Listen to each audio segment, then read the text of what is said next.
ঘরে ঘরে পাইস হোটেলে ডেলিভারি হবে কি করে? আর হরগৌরী পাইস হোটেলের যে টাকাটা ট্যাক্স আর ফাইন দিতে চলে গেছে, সেটার ভরপাই করবো কি করে আমরা? আপনার পড়াশোনার কি হবে? সামনেই তো আপনার পরীক্ষা, আপনাকে তো কলেজে যেতে হবে, তাই না? আপনি পড়াশোনাটা করবেন কি করে? 2500 পরীক্ষার ফিসটা। 2500 টাকা? সরি, ফিস না দিলে পরীক্ষার ফর্ম জমা নিতে পারবো না। স্যার প্লিজ একটু দেখুন না, আমি খুব প্রবলেমে পড়েছি। সরি, জমা নিতে পারবো না। আর পড়াশোনা, ফর্ম জমা দেওয়ার মতো টাকাই তো আমার কাছে নেই। আর এইরকম পরিস্থিতির মধ্যে কি করেই বা আপনার কাছে এতগুলো টাকা চাইবো? সত্যি কি আমার আর পড়াশোনা করা হবে না?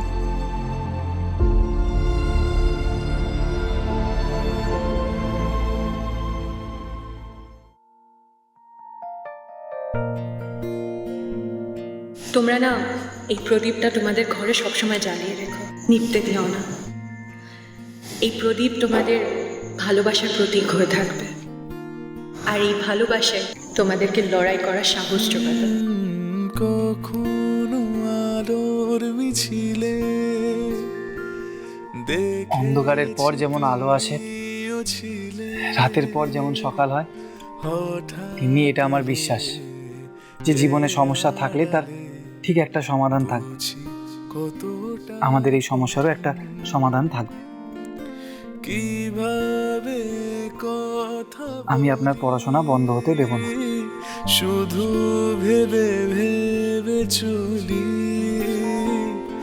যেন আছি পাশাপাশি। তবে এত কিছুর মধ্যে একটা ভালো জিনিস হয়েছে।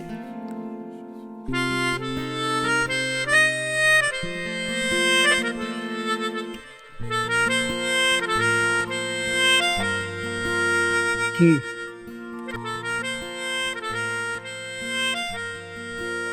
আন্টি আমায় আবার স্মার্ট মেয়ে বলে ডেকেছে। আমাকে আবার আগের মতো জড়িয়ে ধরেছে, আমার সাথে ভালোবেসে কথা বলেছে। আমি না এটা খুব মিস করছিলাম। সবকিছুর যেমন একটা ভালো দিক আছে, তার মন্দ দিকও থাকে। মায়া বাঁধন গেলে ছিড়ে দুহাত ধরে ভীষণ লড়ে ওড়াবো শামিয়ানা।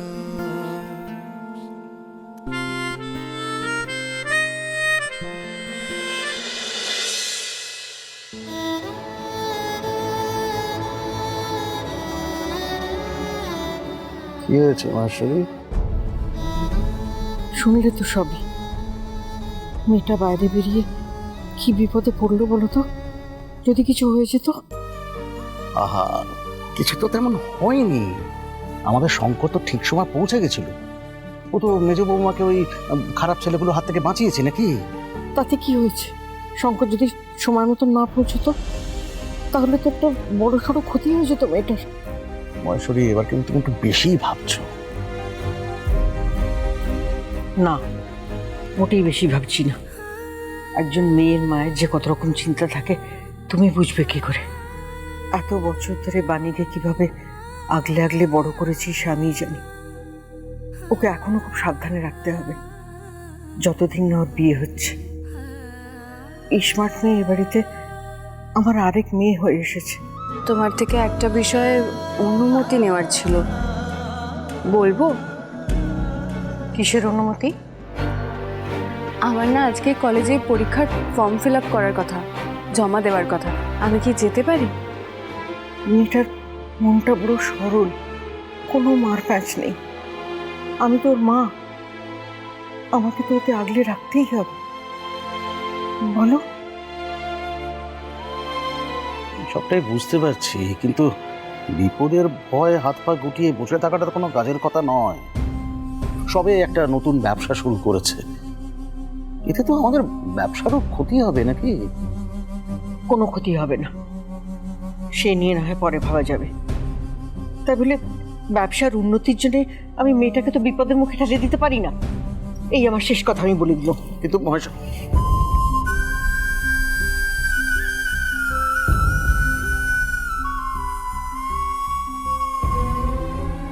ও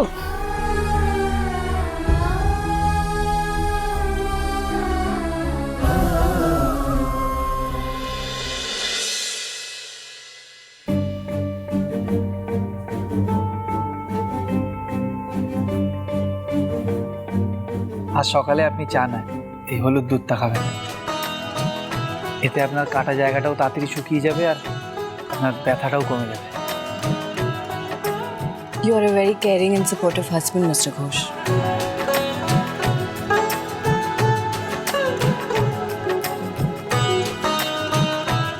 ইংরেজিতে কি এটা বললেন? কারিং হাসবুন মিস্টার ঘোষ, কারিং হাসবুন মিস্টার ঘোষ, কারিং হাসবুন মিস্টার।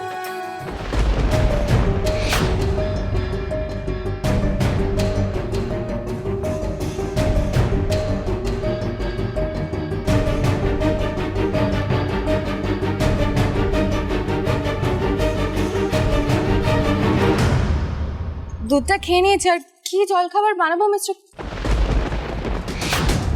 উনি ফর্মটা দেখে ফেলেছে, এবার ওনাকে কি বলবো আমি? আপনি এই কাগজটা কালকে কলেজে জমা দিতে গেছিলেন, তাহলে এটা এখানে এলো কি করে? কি হলো বলুন? আপনি এই কাগজটা কলেজে জমা দেননি কেন?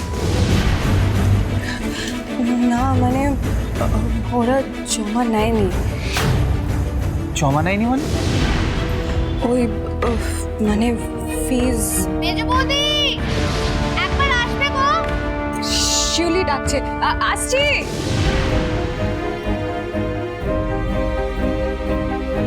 উনি ফিজের কথা বললেন না? তার মানে টাকার জন্য উনি এই ফর্মটা জমা দিতে পারলেন না? সত্যি তো আমারই বোঝা উচিত ছিল, উনি বা কোথার থেকে টাকা পাবেন।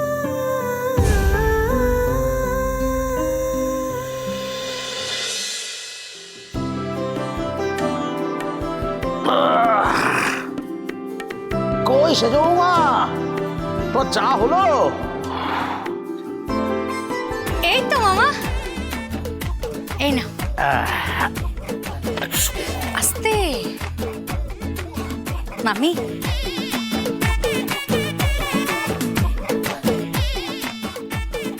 বাবা শিউলি,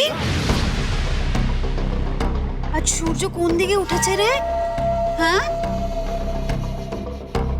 সকাল থেকে দেখছি রান্নাঘরেই মুখ গুজে পড়ে আছিস, বেরোচ্ছিসই না। পূব দিকেই উঠেছে গো, আমি তো ভোর ভোর উঠে সকাল সকাল যত কাজ ছিল সব সেরে ফেলেছি। সেটা দেখি তো অবাক হয়ে যাচ্ছি। তোর ধান্দাখানা কি রে? রাধাঘাটে যাই, হ্যাঁ ঘুগনিটা মনে পুড়ে যাচ্ছে। সেজে বৌদি,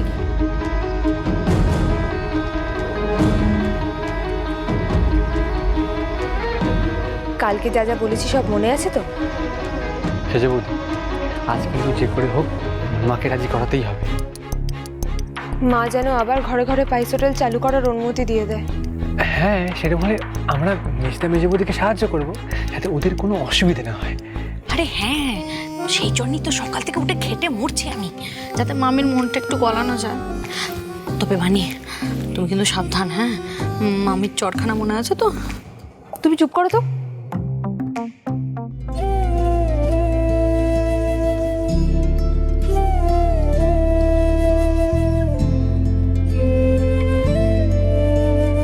মেজো বৌমা, কোথায় যাচ্ছ?